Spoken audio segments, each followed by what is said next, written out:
Hello and welcome back to the Parenthood and Relationship Podcast. Today, I am very happy to have Dr. Ashleigh Moreland with me. She joins us for a conversation that is exceptional in every way possible. There are so many points that I want you to definitely look out for and pay attention to, but before I point those out and before we begin, let me introduce you to Dr. Moreland.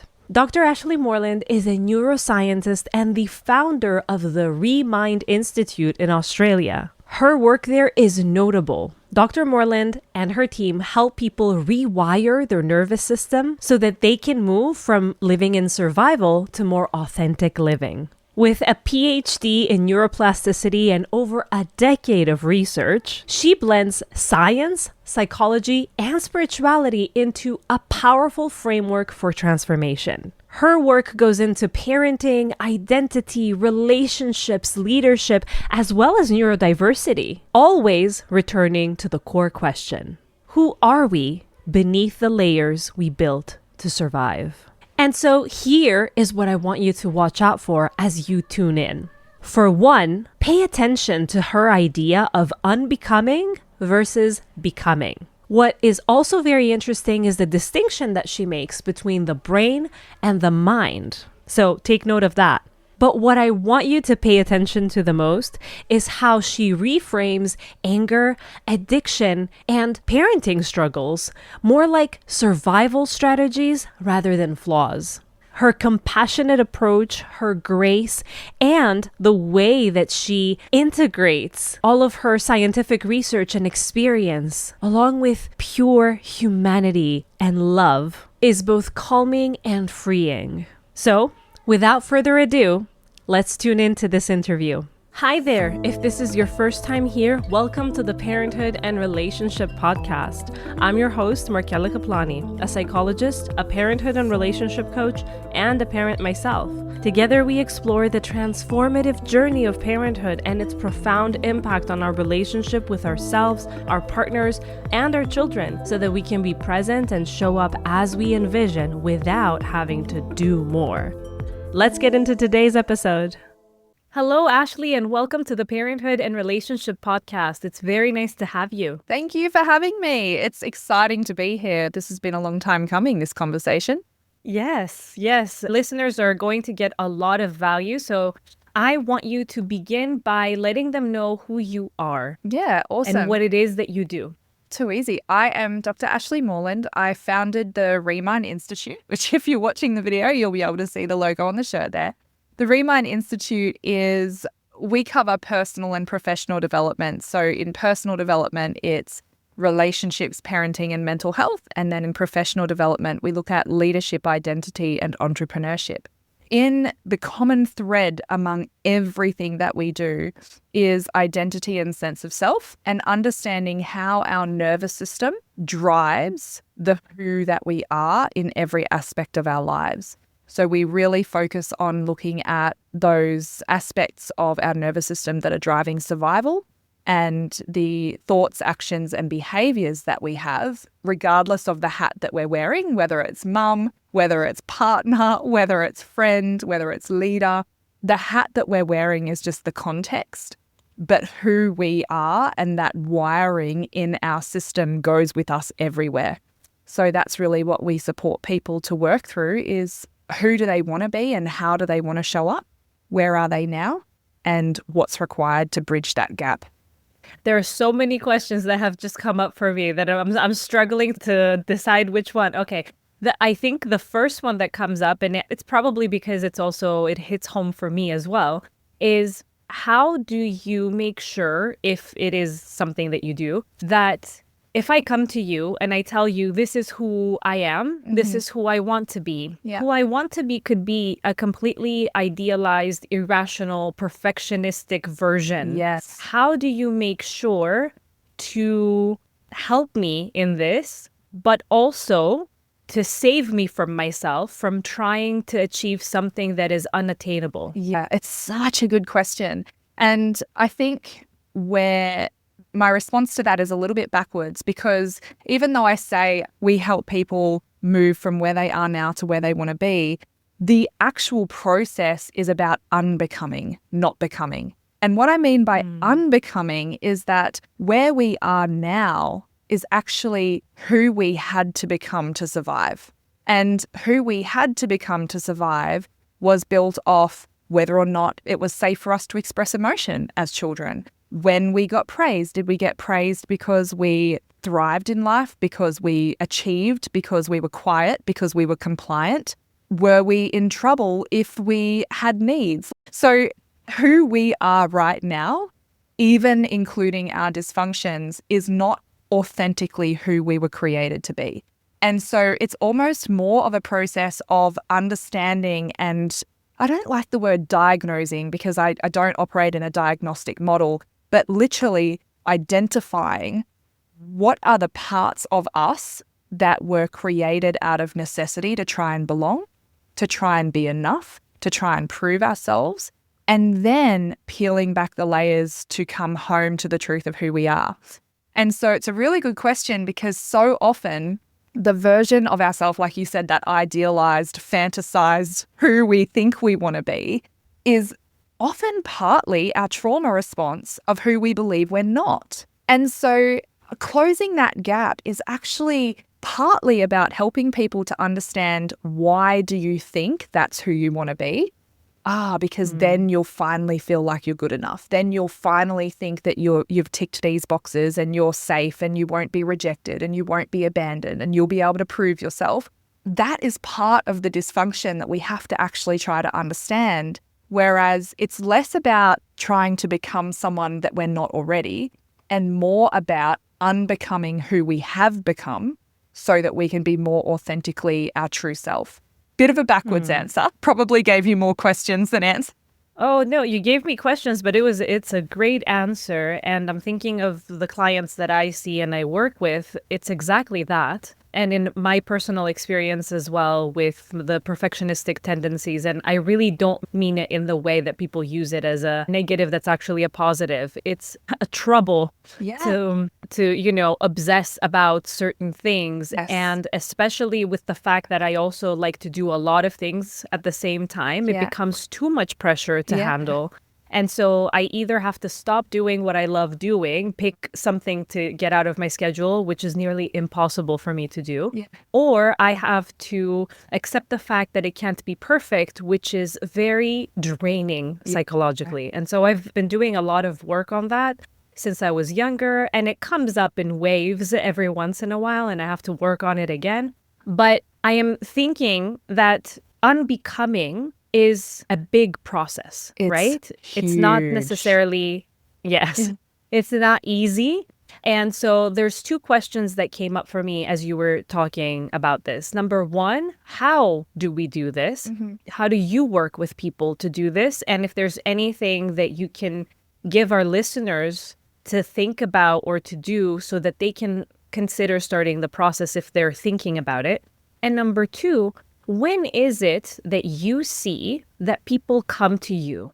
What is it that triggers a person to say, oh gosh, I want to do this work? Is it because I am not achieving what I want to achieve? I'm not my ideal self and that pushes me? Or is it because I got tired of trying to achieve and I realized there's a problem and I realized that unbecoming is the issue? Yeah, both amazing questions. I'm going to actually start with question 2 first because I think that'll set the foundation to answer question 1.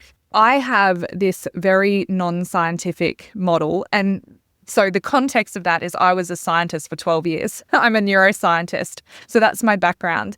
And my very non-scientific approach, I have this scale on 1 to 10, and I call it the I can't do this anymore scale.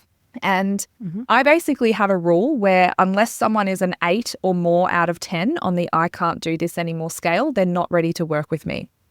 And so instead, if they're only like a 4 or a 5, I will resource them. I will give them podcast episodes. I will give them resources and tools and self-awareness stuff so that the more they see, the more problem aware they become. And they go, oh my goodness, I actually can't do this anymore.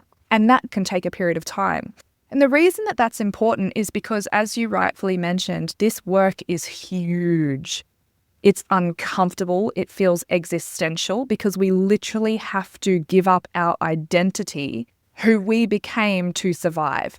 And so it can feel threatening to our survival. It can feel threatening to our sense of self if we have to give that up. And so what I find is part of our survival responses are flight and freeze. And so when I used to want to try and help everyone and rescue everyone, we would take on clients just because they wanted to do the work. And what we tended to find was that the second something got confronting, they would get really busy, they would get distracted, they would go MIA, they wouldn't show up. And so that became really important to me, that people were ready to do the work. And I'm very upfront that it is confronting. The analogy that I use is tooth pain. If I had teeth that were sensitive to cold, if I try and eat ice cream, that's going to be pretty uncomfortable very quickly. And in that moment, I'm going to go, oh man, I should call the dentist. I should definitely go and see the dentist.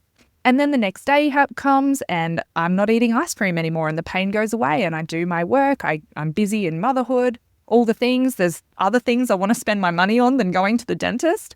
And they're all the same objections that come up with people in doing the inner work is I'm busy, I don't want to spend the money on it. And it's valid. It really is valid. If that tooth pain is no longer just when I'm eating ice cream, and now all of a sudden that tooth pain is 24 hours a day, 7 days a week, it is 11 out of 10 invasive. I cannot escape it. It is so painful. It is invading my life.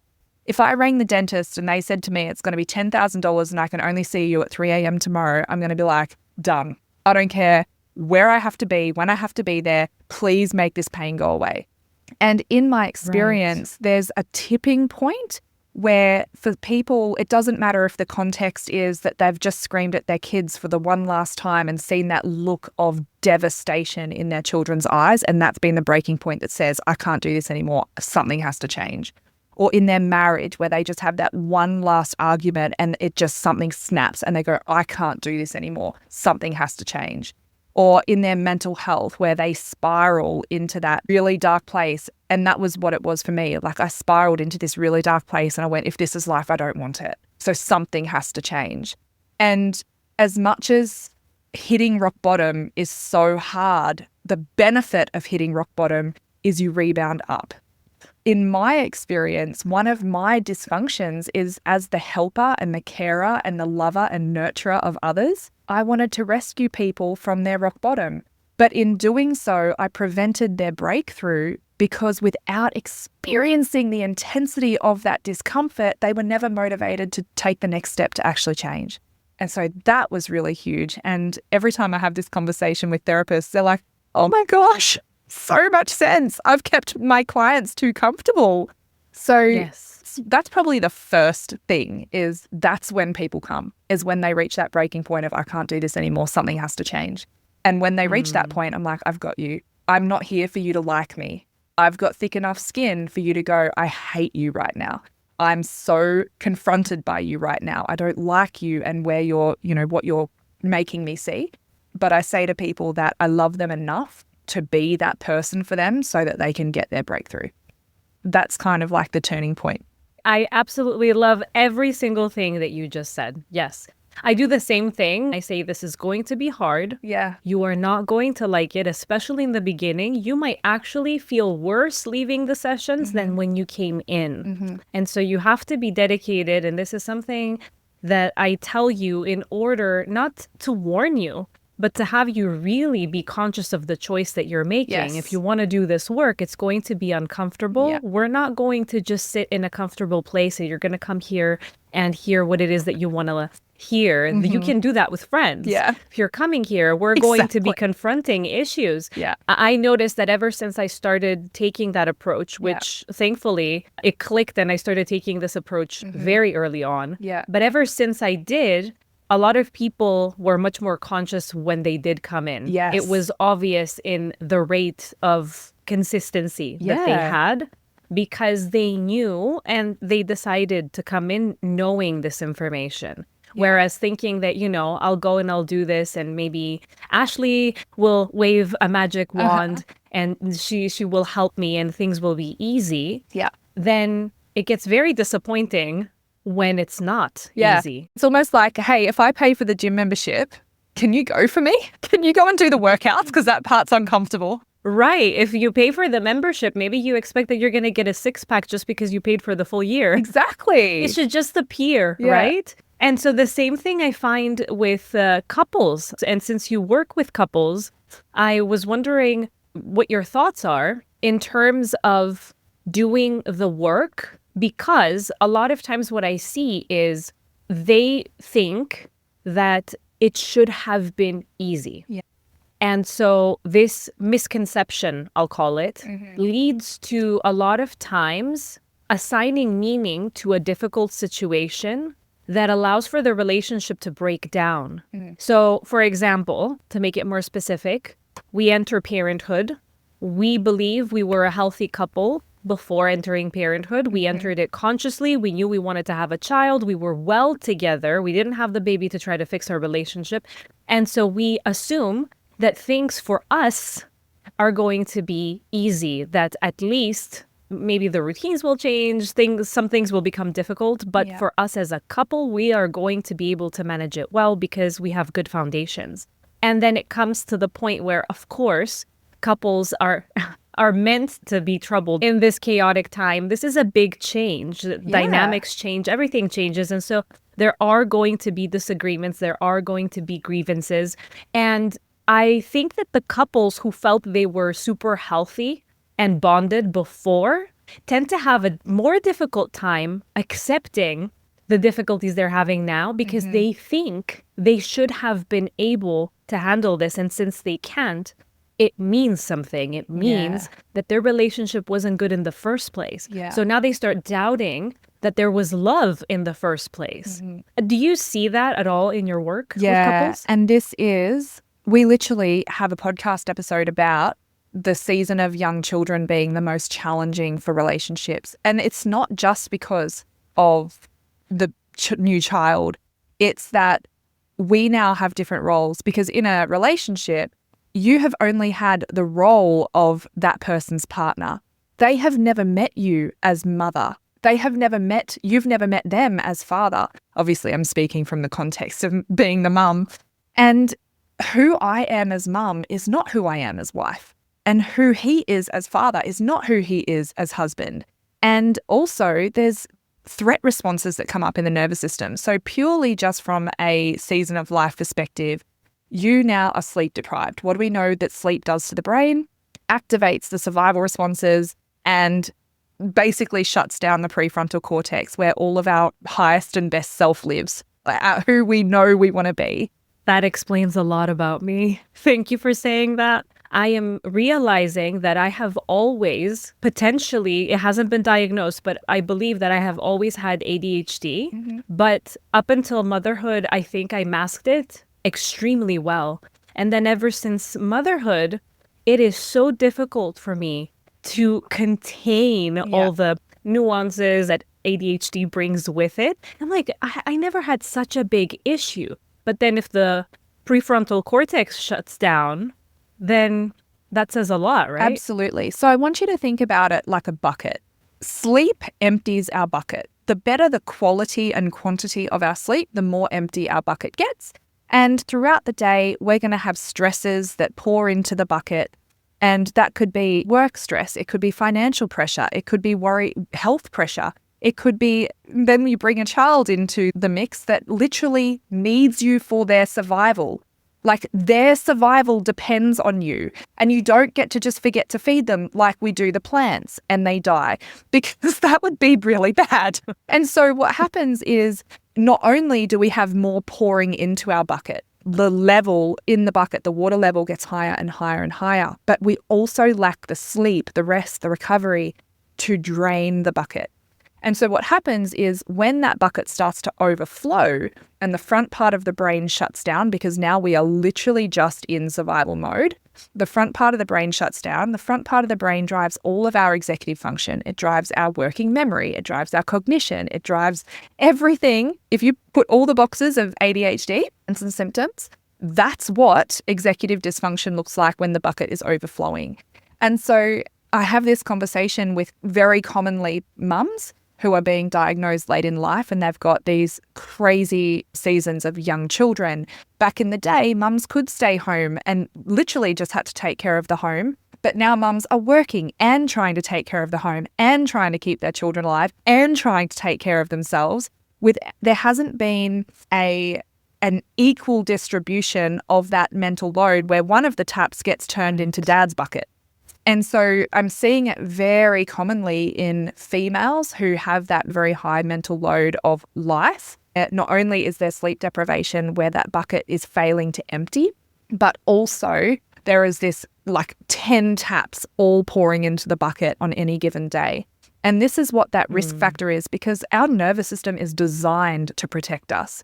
It's doing exactly what it needs to do to keep us alive. And it's saying, hey, if you don't shut down, if you don't stop, if you don't rest, if you don't recover, I'm going to make you crash. And that's it. We're done. This is how we're going to do this. This is very interesting. Do you find that maybe it's not necessarily ADHD that they're having, these women that you're talking about, and maybe it could just be because of all of this? And so as they start to sleep a little better, they start to maybe redistribute the mental load and the practical load as well, that these symptoms die down. And that means they never had ADHD in the first place, or they had and they can more easily manage it. I mean, this is a gray area. It is. And this is such an important conversation because I'm unmedicated, and 90% of the time I function well. I still have my quirks and I still have my little nuances, but I'm a functioning human being most of the time. Where this gets really messy is people can become very defensive if you suggest it wasn't ADHD in the first place. But what we've got to understand is that most mental health diagnoses, unlike other physical illness or injury diagnoses, are just purely based on a set of characteristic behaviors.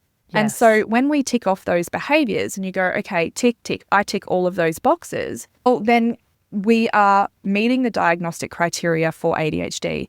My point is that we've got to understand, and this is what every one of our programs goes into, literally our foundation program, regardless of if it's for perfectionism and control or addiction or ADHD or anxiety or literally anything, starts with this foundation of understanding the nervous system. And going, okay, the nervous system and the mind are not the same thing. Like people think the brain and the mind are the same. They're not. And if you don't understand the difference, it's going to hinder your journey forward. So yes, there is so much more predisposition to meeting the diagnostic criteria for ADHD. And that's not just our generation. That started generations ago, because if you think about the Industrial Revolution is where I think it started. Because all of a sudden humans are now being pushed into these silos to become factory workers. We had to override our nervous system. We had to push through. And so we were operating in this chronic stressed state because the workforce of the Industrial Revolution required us to. Then what happens is addiction became a very big problem.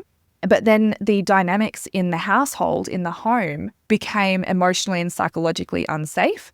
When mothers are pregnant, our stress hormones pass through the placenta and signal to the developing brain, you're going to be born into a stressful environment, so you need to adapt to survive. So what we see is an overdevelopment of the stress centers, like the amygdala and the survival parts of the brain, and an underdevelopment of the front part of the brain. Now, that is an adaptive survival mechanism, because even the baby, without knowing the context of what life is, because the mum has lots of cortisol in her system, which says it's really stressful, every single day it's stressful, then the baby's developing brain literally goes, oh, I'm going to be born into an environment where there's stress all the time. So I need my brain to adapt to try and keep me alive. And so from a whole generation, we are neurologically predisposed. It's literally a neurotype. We're neurologically predisposed to being hypervigilant and being chronically stressed. And now in our kids' generation, it's probably more likely that you have that neurotype than you don't.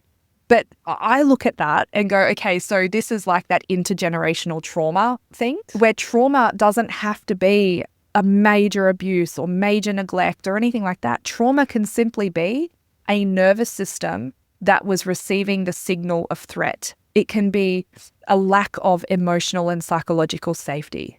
It can be a lack of predictability and certainty. That is literally treated as trauma from our nervous system. The context of this is my PhD is neuroplasticity. So it's very encouraging for me to have evidence that we can change our brain. And so everything that we do, whether it's changing the atmosphere of a workplace, changing the atmosphere of a marriage, changing the atmosphere of a parent-child relationship, it is all about creating an atmosphere of emotional and psychological safety. Because what we know is that we can rewire the brain so that we have a sense of self network that is wired for connection and safety instead of disconnection and survival. And that to me is the greatest mission and motivator, because if all those generations ago we could pass down intergenerational trauma through this neurotype, I believe that we can pass down intergenerational healing through a neurotype that is wired for safety and connection. So that's what it's all about.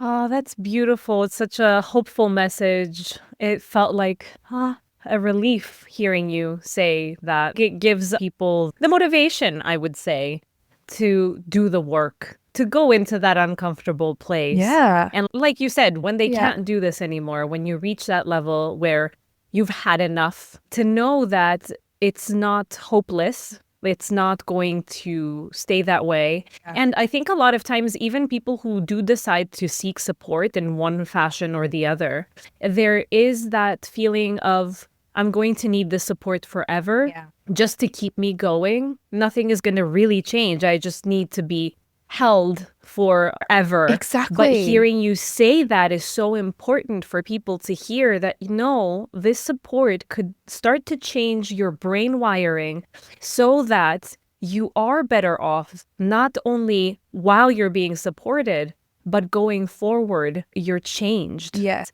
And I think that points back to my comment before about our role, because it is not our role just to provide support. Providing support can sometimes be like providing a cushioning so that it doesn't hurt as much. It's our role to drive people to change. And I always say to everyone, if you want to change your life, you have to be willing to change your life. It's not my job to make your unwillingness to change more comfortable and validated. It's my job to be able to lead you through to the change that is actually going to change not only your life, not only your children's life, but every generation after them, just because you were courageous enough to make that change. And I think that the risk is that if we don't have an environment around us where we can be seen, heard, understood, and validated in our growth and healing, and the only way we can be witnessed is if we're in our struggle and we're showing up to get support, all of a sudden, not having our struggle anymore becomes the threat. Because if I'm not struggling, then I lose this sense of connection. I'm not seen, I'm not witnessed, 100%. I'm not held anymore. And if I don't have you to hold me, then I'm alone. And so I'm going to hold on to my problems so that you can still hold me, because while you hold me, then I know I'm okay and I'm loved. And so there's so much complex relational dynamics that goes on even between like therapist and client or practitioner and client. And it's very risky. Like for us, we lead people on a evolution journey where that's where we do the processing. That's where we actually do the rewiring. But our community after that is no longer about support for your challenge. It's about support for your growth. So where are you heading? What are you working towards? What are you building? What are you creating? What are you excited for? We've got you. Any barriers that come up on the way, We'll help you through that. But our goal is we've got your back for what you're building, not we're going to hold you while you're in the pit. We're not going to enable you. Exactly. Yeah, absolutely. We've gone straight deep into the rabbit holes, haven't we? Yes, I am loving this conversation. I want to have you back on the podcast a million times. This is so wonderful. You mentioned something before that I don't want to forget, so I wrote it down. You talked about the difference between the brain and the mind. And you said that people confuse it. And I understand what you said. So when you said it, it clicked. And I was like, yeah, they are different. Yeah. But then I realized a lot of times, especially in writing, because I don't want to use the same words again and again, I use them as synonyms. And I'm like, oh my gosh, she's right. They're not synonyms. We need to be more careful because the way that we use them is the way that we conceptualize them. Yeah. And so I think that a lot of people will not know the difference. And it's not because they're stupid. It's because we use them interchangeably a lot of times. Yeah. And there is this misconception. So I would love for you to clear it up for all of us. What is the difference between brain and mind? And why is it so important to know this difference? Yeah, this is literally the fundamental foundation of everything that we do that I think separates what we do to the typical mental health industry. I was a customer of the mental health system for over 20 years. I really struggled with mental illness. And in all of that 20 years, it was all, oh, you've got a chemical imbalance in the brain. And here, have this medication that will change your physiology and then change the mood or the behavior or whatever it is on the other side of the physiology. And I recall I mentioned before that I reached that breaking point where I went, if this is life, I don't want it. I've done 20 years of therapy. I've talked about my issues. I understand them like I could write a thesis on them because I understand them that well. And yet nothing is changing. Like I still have the same dysfunctions. I'm still in the same patterns. And the best I can do is manage it for the rest of my life. I don't want to manage this for the rest of my life. And so I felt very trapped. And I was doing, as I said, my PhD in neuroplasticity because mental illness was supposedly all about the brain. And I just thought, if we can change the brain, then we can do anything, right? I don't have to have these issues anymore. What I found that was so interesting to me was that you can have the exact same control groups. You can have people on paper who are matched for every single variable. You can control it as much as is imaginable. And yet some people would respond positively, some people would respond negatively, some people wouldn't respond at all. And I just got so curious about the nuance of human behavior and the nuance of human response to things. And for whatever reason, one day I was sitting there and I Googled define mental, from mental health. Define mental. What even is mental health? Because no one had ever given me a definition, but supposedly I had a mental illness my whole life. And I sat there and just stared at what Google said because it said relating to the mind. Now, I was teaching neuroscience. I had a PhD in neuroplasticity. And I sat there and thought, never once in any of my neuroscience textbooks have I ever seen anything about the mind. So why do we put mental illness into neuroscience when the definition of the word mental is relating to the mind? And then I started to go, what is the mind? Okay, if it's not the brain, what is it? And so I went really deep into all of these therapeutic modalities and I went into all these rabbit holes. And it led me down this path of a spiritual frame of reference and recognizing that, from a soul perspective, recognizing that this flesh meat suit, my brain is always inside my head of my flesh body. We can measure it. We can hold it. We can scan it in real time. But my brain always has the characteristics of time, i.e., it's always in the now. Wherever I am is now. And that's where my brain will be. And it has the characteristic of space, which means it's always in the here. Anywhere I go, my brain goes. It's here with me, always. My brain can't go back to my 6th birthday and either give me feelings of love and joy and gratitude or feelings of devastation and hurt, depending on what my 6th birthday was like.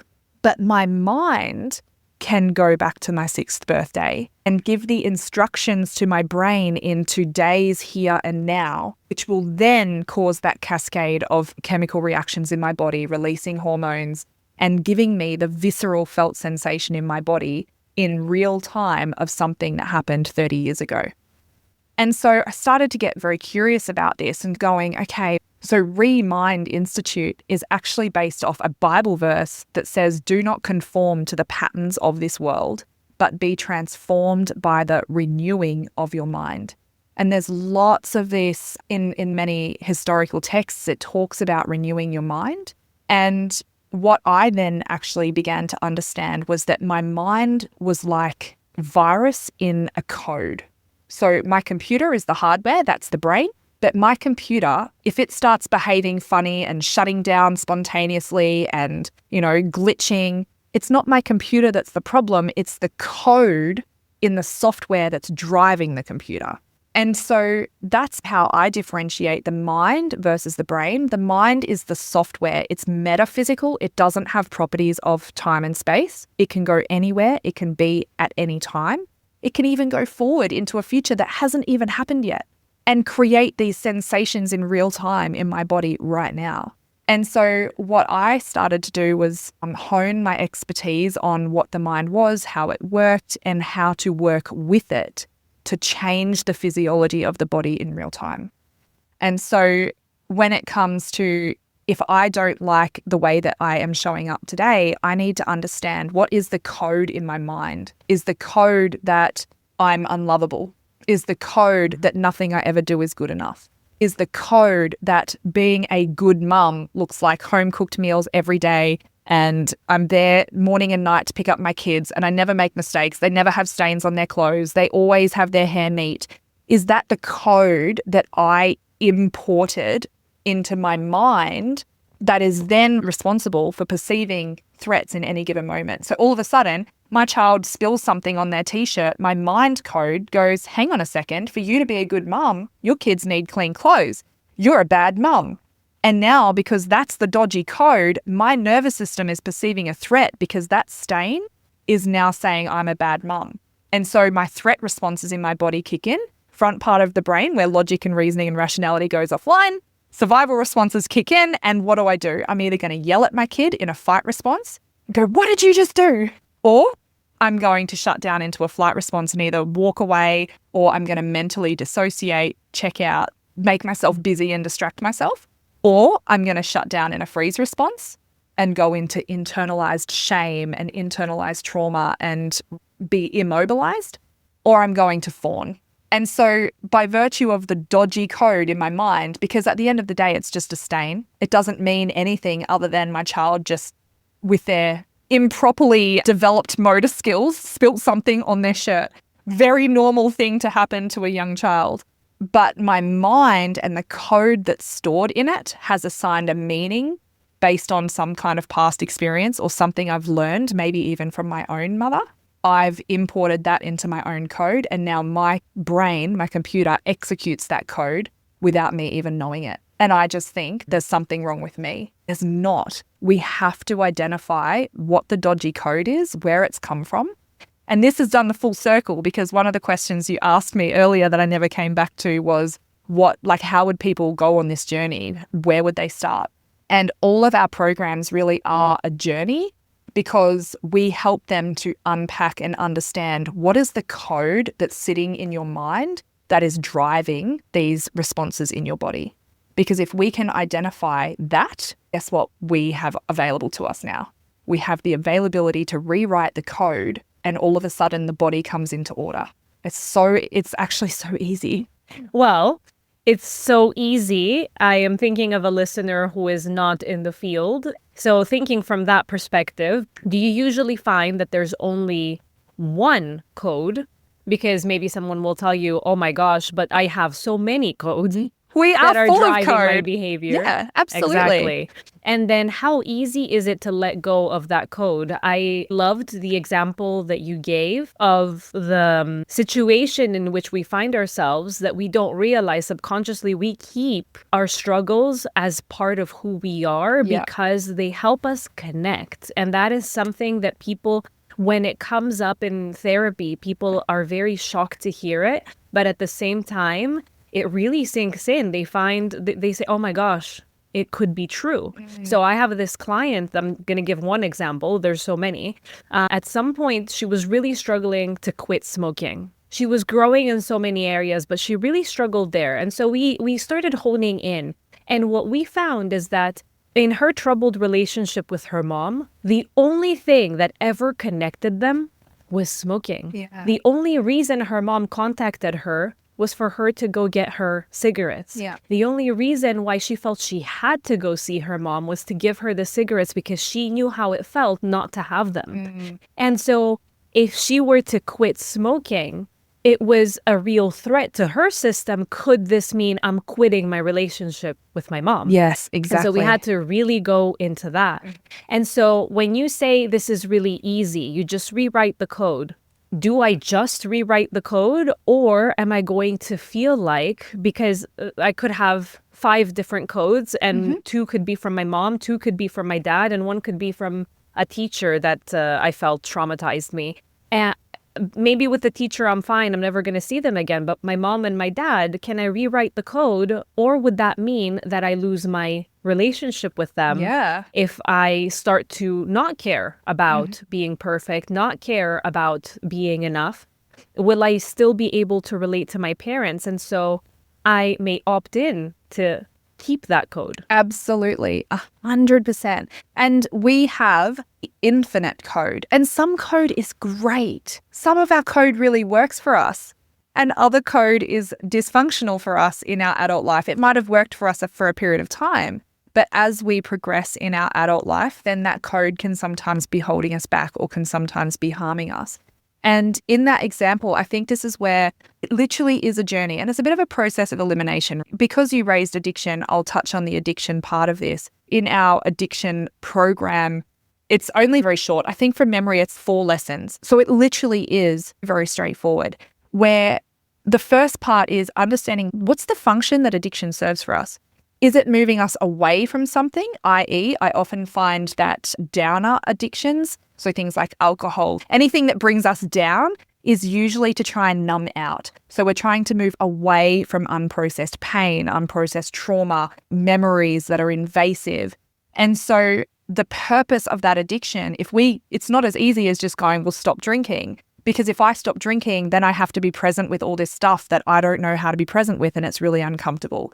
And so what I find is that it's actually not about the thing. It's about understanding the function and the purpose that thing serves.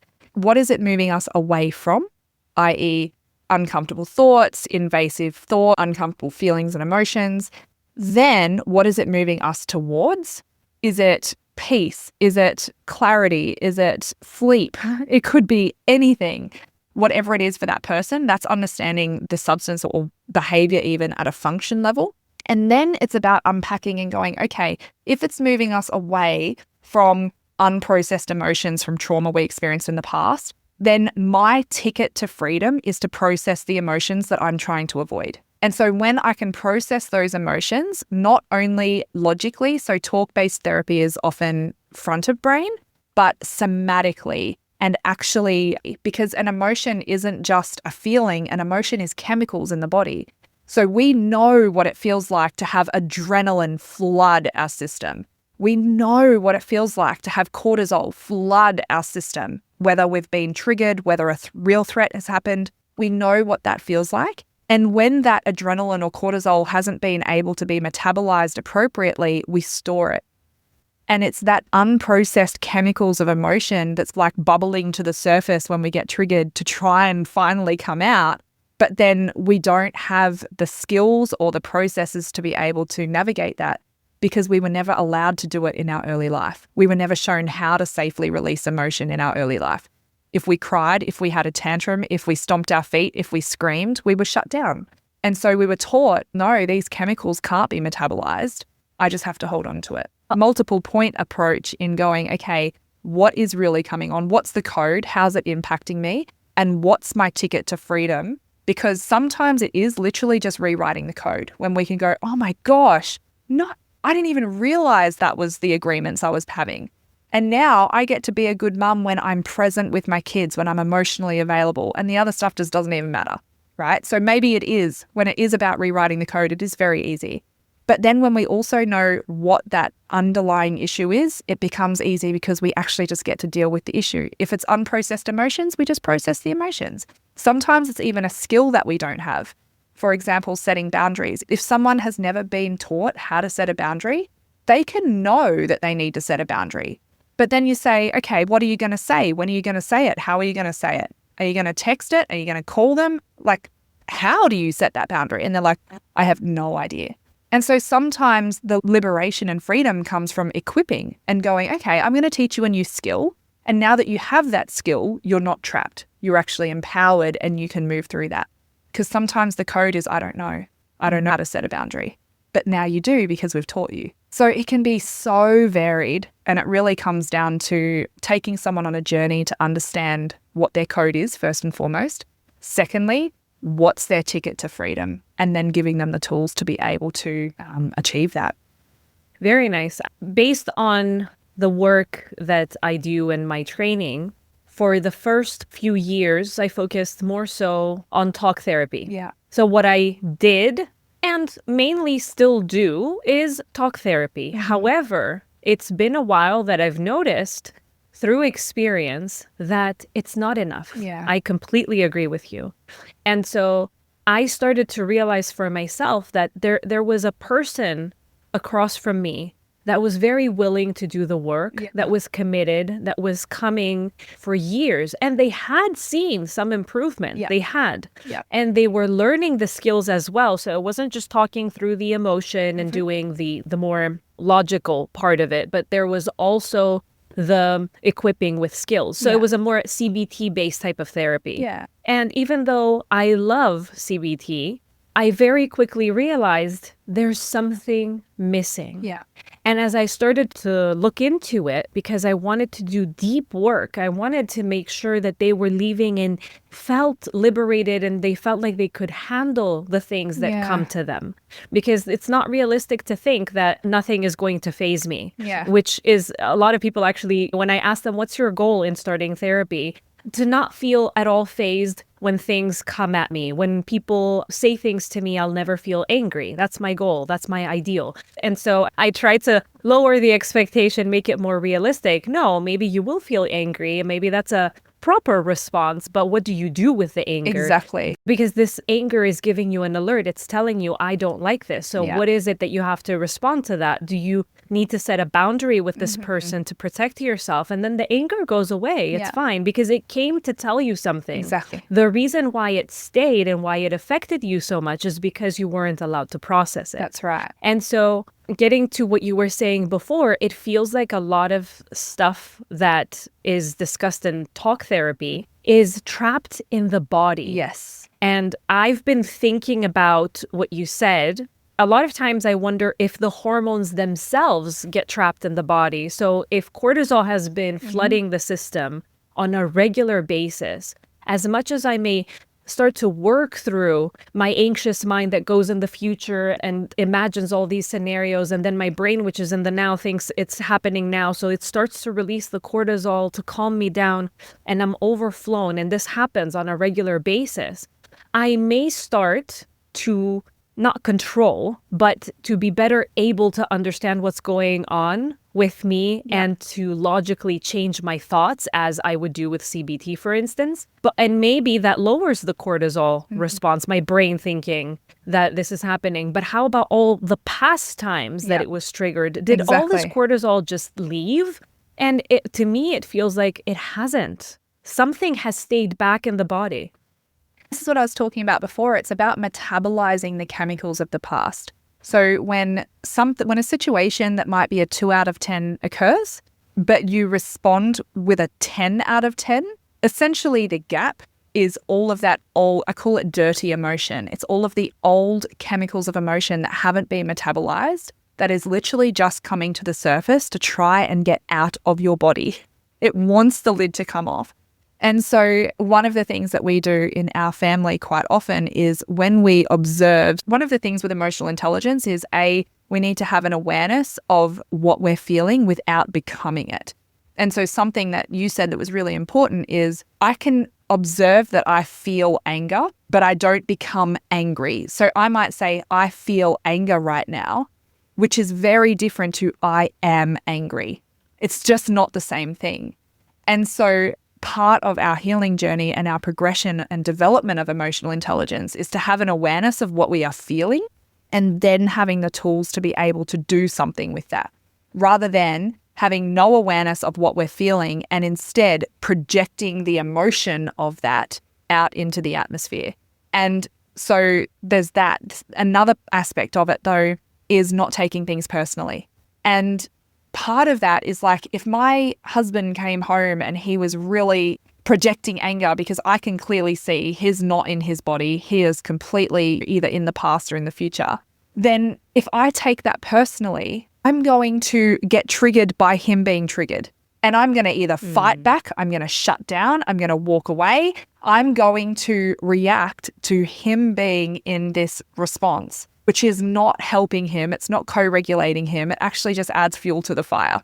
And so by recognizing that right now, if he's getting really reactive and he's in this state of fight a lot, that's telling me that there's some unprocessed chemicals in his body. And actually, probably the best thing he could do is to go for a run, go to the gym, do a scream session, go in and punch the bed and actually metabolize the chemicals, because it takes 90 seconds to metabolize the chemicals of emotion from our body.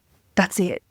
And so it's mental. And so once we actually understand the somatics of how do we move that through our body, and that could be shaking, like a lot of limb shaking. I don't know if you can see me doing this, but whole body shaking. It can be patting like this. It can be jumping. It can be tensing. It takes 90 seconds to metabolize the chemicals of emotion. And once we've metabolized it, then you will literally feel the sensation in your body to go. It feels like you're deflating, but in a really beautiful way. And then once you've deflated and those chemicals are no longer present in your bloodstream, you feel embodied again. You're like, I'm back. I'm here. This makes a lot of sense with anger and with anxiety. Does this work in the same way, or would there be different techniques to release the chemicals when it comes to feeling catatonic or depressed? Yeah. If something has completely let me down, I feel hopeless. Is there a different thing? Because I can easily imagine myself jumping, dancing, doing all these tapping things when I'm angry or anxious, because I'm in a more high state. These feelings are more active in a sense. Because they're adrenaline driven. Right. Yeah. But on the other side of things, how does that work? Do I still put myself in that place to try to do those things that will help the same way? Or is there something else that I should be doing instead? Yeah. It's really interesting because with depression, it's more aligned to a freeze state, which is a collapse of the nervous system. So that's often when it can put depression next to burnout. Burnout and depression are often diagnosed either side by side or misdiagnosed for each other, because depression is these feelings for no reason and burnout is these feelings for a reason. That's pretty much the main diagnostic difference, right? So it can be an overstimulation of that fight-flight response, in which case doing some of this stuff can be really helpful. However, if our body has gone into the point of collapse, nurturing it back with some, how do I describe this? The analogy that I use is let's say your house is on fire. You've got some tools to put the fire out, which is things like a fire extinguisher, a fire blanket, calling the fire brigade, getting them to come and put the fire out. So that's what I call the parasympathetic tools, things like our breathing, our meditation, things to be able to support us back into rest and digest. But in my experience, when it comes to burnout and depression, often it's more because of the dodgy wiring in the first place. Because if I needed those tools every single day, eventually the fire brigade are going to show up and say, can you please fix the dodgy wiring, call an electrician and stop setting your house on fire. And that's where I find that actually doing that deep emotional processing work, not so much somatically, but actually doing that deep processing work of allowing us to release sadness from the past that we were never allowed to release, it wasn't safe to release. The biggest one is commonly shame. So if we've held shame, it gets very heavy. Shame is the not enoughness. It's the hopelessness and the helplessness. And if we haven't been able to reconcile our sense of hopelessness and helplessness or not enoughness, that gets heavy and our body kind of shuts down and reaches a point of why bother? I'm just going to wait to die, basically. And so I find that with depression and burnout, those require a slightly different approach because so much of it is about building sense of self, back to empowered, back to not helpless and not hopeless, and reigniting that hope again and being able to see a future that right now feels completely unattainable. So when we can give people a vision and give people a roadmap to being able to reach that vision, things become possible for them and the past can melt off with intention. So there isn't a 90-second kind of technique for that. No. Because anger and anxiety also involve what you're saying. They also involve fixing our wiring, because if I absolutely. keep on getting anxious and angry all the time, even doing that 90-second release, it's fine. Yeah. But I can't be in that cycle all the time. Yeah. And thinking of parents, if I keep on getting angry, and let's say I don't lash out at my kids, which I will, but if I don't, and I go and I start punching the bed, my kids, and this happens every day, my kids are bound to see me do it. This is not going to be wonderful. I'm not going to feel great having to do this every time. So at some point, it's going to click that I have to realize what is triggering me every time. And I get this, right? So this applies for anxiety and anger as well. And so definitely it applies for burnout and depression too. But in that moment where something might happen and it might make me really sad, it could have made someone very angry. But for me, let's say it made me very sad, very disappointed. And it triggered that response, like you said, of I'm not going to bother. I just give up completely.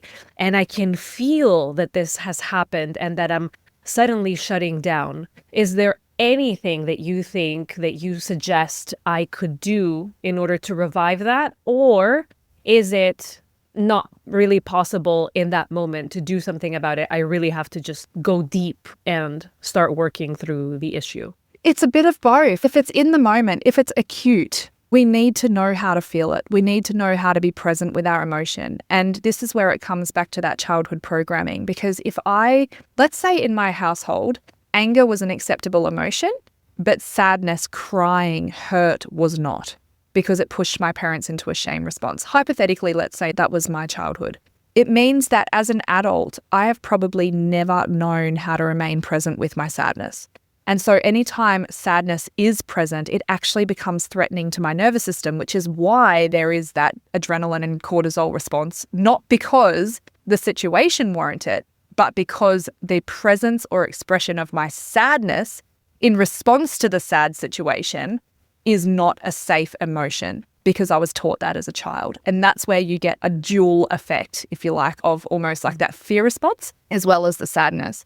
And so the first thing is learn how to be present with your sadness acutely. So if something happens, giving yourself permission to be sad, going, yeah, it actually makes sense that I'm really sad about this. This actually is very sad. Because a lot of the time people will try to gaslight and bypass it. Oh, well, it could have been worse, or oh, well, in the case of grief, oh, well, they're in a better place now. Well, don't be sad about it, because at least now they're not suffering. So make your sadness go away, that kind of stuff. So learning how to be present with our sadness or emotions and giving it permission without shame acutely. Then when it comes to processing the emotions of the past, I would ask this question. By choosing to release this sadness, grief, or depression from my past, I now choose to be what? Maybe it might be free. I choose to be happy. I choose to be, peaceful, light. And simply by virtue, we have this amazing thing called the reticular activating system in our brain, and it's what we focus on expands. And so if I sit here and go, I feel depressed, the instruction that I'm giving my body is depress, and I will feel those sensations in my body. Whereas if I sit there and I imagine light, I imagine peace, I imagine freedom, and then imagine what that feels like in my body, I start to give my reticular activating system something else to look for. And then go, if I was feeling really peaceful in my day, what would that look, feel, or sound like? Oh my gosh, if I was waking up feeling peace, what would that look like? What would I do first thing in the morning? How would I spend my lunch break if I was feeling at peace instead of feeling depressed? And then doing it, because you can reverse engineer the sensations and the physiology of your body by how you show up, by the conversations that you have, by the words that you use, by the things that you wear, by the food that we eat, by whether we sit in a dark room or go out and feel the sunshine on our skin and actually be present to that sensation. There are so many things that we can do to alter our state. It's very powerful. So obviously that question's not going to overcome your whole lifetime of sadness, grief, and depression, but it's a starting point to give a frame of reference that things can change and can feel different if we allow it. Expression of emotion becomes so important. Yeah. And I think that people that, in order to survive, have learned to shut it down when they find themselves doing the work and they start to release. Yeah. They see big differences happening in a short amount of time. I am very appreciative of the fact that you have so beautifully combined the neuroscience with the mental and psychological, as well as the spiritual, in such a way that makes sense, even for those who put the spiritual to the side. Yeah. The way that you described everything is so holistic. I wanted to make sure to point that out, not just think it in my head, but point it out for our listeners that this is what you've done and that you've done it in such a seamless way that it really helps hone in on so many parts of what is happening in our experience that leads us to react in that one way, in lashing out, for example. Yeah. And so we think, I'm lashing out, that's a problem, and we're just looking at the symptom. But there's so many other things going on in the background, and it could be so different for each of us. Just because you and I are in a similar situation, and just because you and I are snapping at our kids doesn't mean that you and I are doing it for the same reasons. Exactly. Or that we will be able to release from that behavior. That's right. With following the same journey. Yeah. And that's why it is so nuanced and so personalized, because people approach things like snapping at my kids is the problem, but it's not. It's our solution to a deeper problem. Just like addiction, that's not the problem. It's the solution to a deeper problem. And so we grab people by the hand and lead them on a journey to look at what they think are the problems in their lives, and then help them for their unique past and their unique circumstance to understand, what is this thing a solution for, given the context of my life and the context of who I've had to be and how I've had to show up and the roles I have to play and all of these things. And I find that even just that level of understanding invites compassion and grace. And the presence of compassion and grace is so healing. When you can sit and rest in, I'm not failing, I'm doing the best I can to survive, and I'm doing a great job. But could I do it more functionally? Yes. Do I want to be able to do it in a way where I'm not splashing my pain on others? Yes. And I want to do it in a way that honors my own unique journey. And I think that, bringing this conversation a full circle is that the reason that I care about this in the context of parenting is because we don't know what to do with our emotions because our parents didn't know how to model it and how to lead us. And when we can be that model for our kids, and it's not a bad thing for my kids to know that I'm feeling anger in my body and I'm going into my bedroom and I'm getting it out. Because guess what they do when they have anger in their body? They're going to say, I'm feeling anger in my body right now, Mummy. I need 2 minutes. They're going to go into their bedroom and they're going to scream into a pillow, or they're going to tense their body. And they're going to get it out, because emotion isn't something to be feared. It's a human experience. I don't have to be shouting at my daughter for having a tantrum about something that's completely irrational. I don't have to be trying to convince her of why it's irrational and what the accurate way of thinking is. If she's upset that I won't let her have lollies for breakfast, it's actually okay for her to be upset. It's okay for her to stomp her feet and cry, because that's getting it out. And I know in about 90 seconds, it's going to be done and we're going to move on and have a great day. Whereas if I try and make it wrong, she has to suppress it. And then subsequent feelings and emotions, she becomes the adult who's struggling with anxiety, with depression, with all these things because of the emotions she was never allowed to feel. So it's on us to create those atmospheres of emotional and psychological safety so that our kids know that it's safe for them to have emotion, that they're human, and that they can move through it. Yeah. It's so important, and I find it's a little bit challenging for people when they are confronted with the fact that certain behaviors and habits that they want to stop and make them feel uncomfortable and make them feel dysfunctional. And so that's why they came in to seek support. Yeah. When they are faced with the reality that, hey, this could actually be more advantageous to something else. Yeah. So I like the way that you framed it because it does bring the compassion and the grace. And it's important to see that, yes, what I am doing, this anger response, it doesn't serve me because I feel shame afterward in the way that I've acted with my children. But how could it be better? How could it be protecting me instead of me being calm in that moment? And so if we start to look at it that way, I always explain to people, our brain is intelligent enough to not choose our mind, not choose to do something that is not advantageous to us. For our So safety there and must survival. Exactly. Yes. And so if I am doing it, I am doing it because this serves me more so than that ideal that I have been seeking. Exactly. And like you said, there are codes that make it seem and make it so, not seem, that it serves me better. Yes. And so then if I rewrite that code, I no longer have a threat that I feel so intensely. Exactly. And that anger that empowers me, because I find that anger is a secondary emotion, in my opinion. People who have, not the regular anger, but people who feel that they have anger issues, people who can't manage their anger, there's always something behind it. Usually it's sadness. Yeah. But that anger gives shame. them the, or shame. And anger empowers them. Yeah. And it becomes advantageous because otherwise they may have gone into a catatonic stage. They may have not defended themselves and put themselves down.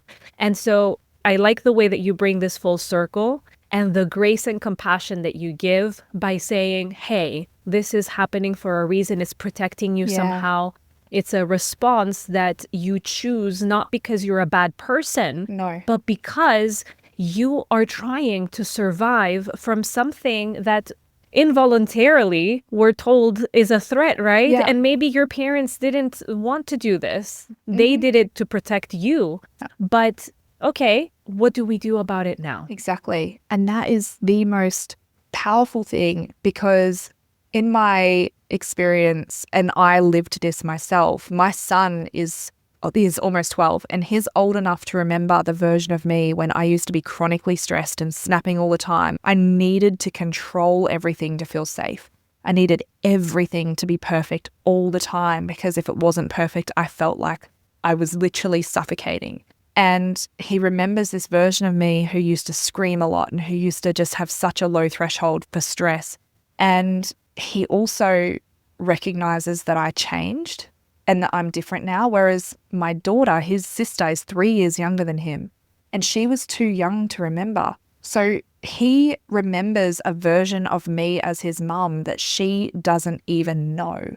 And when I went through this whole grief process of deep, devastating grief, the childhood of my kids that I couldn't get back, and of the pain and hurt and fear that I had inflicted on them, particularly my son, that I could never change. And I have parents often say to me that they're grieving and that if they had have known, they would have done it differently, or they would have done the work sooner, or whatever that looks like. And my response to them is that it's never a bad thing to do the work when you do the work. And so your timing is perfect. You've got to trust that there is a divine plan for your life. There's a divine plan for your children's life. And at whatever time it is that you're doing it and you're showing up is perfect timing, because you are modeling to your kids that if you don't like something, you can change it. And I would much rather my kids see something and go, oh, mum didn't like it, so she changed it and I can change it too. If I don't like something, I can change it. Than to have someone feel trapped, or to my kids not like something about the way that they're behaving or something in their life and not have a frame of reference to go, that's okay. It's not a threat for me to not like this. I can just change it. I can just show up different. I can just learn. I can do it differently. That is so empowering and exciting for me. Oh my God. I was going to ask you if you would leave us with one thing for the parents, but I think this is it. This is the one thing to keep, that it's never too late to do the work, that it's okay to grieve for the years that you feel were lost or in any shape or form you are sad about them. And it's good to grieve in that process, but to also feel empowered that it makes a difference even now, you know, when you feel it's too late, but it's not. It's not too late. You got there when you got there, not because you failed, but because that is the journey you were meant to have. And it's wonderful that you're here and you're doing the work now. So absolutely. I love this as a closing message. It's been such a great conversation. We've covered so many different things, but just for the listeners, the context, we were talking at the start about what do we want to cover? And I just said, I'm just an intuitive conversation. It'll go wherever it goes. And I love where it went today. I think hopefully it resonates with you if you're listening. And I'm really grateful for sharing this time and having this conversation. So this is wonderful. You are very wise. If you haven't written a book, have you? I've contributed to books, but I haven't written my own. I've got probably 3 different books that I've started, but yeah. You should. You should. You've got a lot of knowledge and a lot of, it's not just the knowledge. A lot of people have knowledge, but I think it's the way that you describe it, the analogies that you use, the examples, you simplify it, you combine all of these things that I said before, the spiritual with the neuroscience, with the psychology, and it creates such an understanding, I believe. Whoever is viewing this or hearing this can send a DM or comment and let us know if they felt the same way, that it just felt like all of us, whether it's a person who is in the field or whether it's a person who is not, can deeply understand what it is that you described at a very core level. So thank you for that. Before we go, I want to make sure that listeners can contact you. I understand you also have a podcast. And so I would like for you to share your website, your podcast, anywhere that we can find you and connect with you. Yeah, amazing. So we are just Remind Institute on every platform. The only confusing thing is it's got a hyphen between re and mind. So re-mind. So we're Remind Podcast. We are on Instagram, Facebook. We're pretty much everywhere you can think to find us. And we'd love to connect. And if anyone has any questions, you can always reach out. We've got plenty of resources. We've got programs to help. We've got all kinds of things. So it'd be an honor to help in whatever capacity that looks like. This has been so wonderful. Thank you, Dr. Moreland. Thank you, Ashleigh, for being here. And thank you for sharing so openly. It's been an honor. Yeah, it's been an absolute pleasure. Thanks for having me. Thank you so much for joining this conversation with Dr. Ashleigh Moreland. If her insights sparked something in you, go and explore the Remind Institute and her podcast. I will be linking everything in the show notes and the description below. And as always, you can expect to receive one insight, one exclusive tool, as well as a 3-minute reset in your inbox this week in relation to this episode. So if you don't want to miss it, make sure that you're getting onto my newsletter, the Sunday Reconnect. You can find it at markelakaplani.com/newsletter. And you know what? If you are listening in on an episode that has passed, it's been a while. And so when you sign up for the newsletter, well, you cannot get that particular week's newsletter. If we're on episode 75, but you are listening in on episode 50 and you would have really loved to get the insight and exclusive tool and 3-minute reset related to episode 50, please just hit reply and let me know. It would be my pleasure to personally send them over. So don't hesitate. As always, I want you to remember you're already doing an amazing job. I'll see you next Sunday. Bye-bye.